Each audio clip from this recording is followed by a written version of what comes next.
बिस्मिल्लाहिर्रहमानिर्रहीम। अस्सलामु अलैकुम। इस्लामिक हेवन चैनल में खुश आमदीद।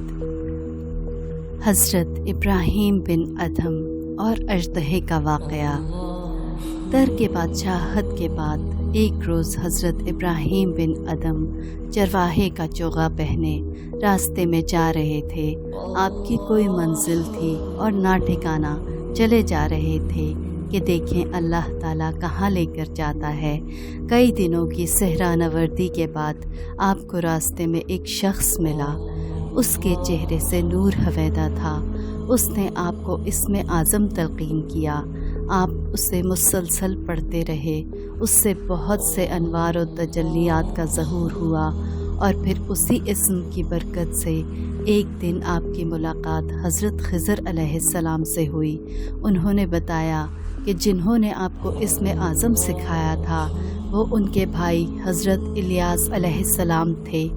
इसके बाद आपने बाकायदा तौर पर हज़रत ख़िज़र अलैहिस्सलाम की बैत की और फैज़ रसानी का सिलसिला शुरू हो गया।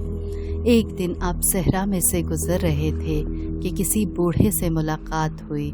उसने मुखातिब करते हुए कहा, तुझे मालूम है ये कौन सी जगह है और तू बग़ैर ज़्यादा राह सफ़र कर रहा है? आपने फ़ौरन महसूस कर लिया कि वो बूढ़ा इब्लीस है। इस वक्त आपकी जेब में 4 दरहम थे जो अपनी ज़ंबील फ़रोख्त करके हासिल किए थे। आपने दरहमों को फ़ौरन ज़मीन पर फेंक दिया और अहद किया कि हर मील की मुसाफत के बाद 4 नवाफिल अदा करूँगा। चुनांचे आपको हर रोज़ वक्त पर अल्लाह ताला की तरफ से रोज़ी मिल जाती थी। आप अपने रब की तलाश में घूम रहे थे कि नीशापुर के करीब एक भयानक गार में जाकर मसरूफ़ इबादत हो गए। हर जुम्मतुल मुबारक को लकड़ियाँ जमा करके फ़रोख्त कर देते। उससे जो मिलता उससे आधा राह मौला में खैरात कर देते और बाकी मानदा रकम से रोटी ख़रीद कर नमाज जुम्मा अदा करते और फिर हफ्ते भर के लिए गार के अंदर चले जाते। मौसम सरमा को एक दिन आप यख बस्ता पानी से जिसमें बर्फ़ की शक्ल इख्तियार कर ली थी नहाए और इबादत में मसरूफ़ हो गए। अचानक हलाकत खेज़ सर्दी का एहसास हुआ तो आग का ख़याल आया।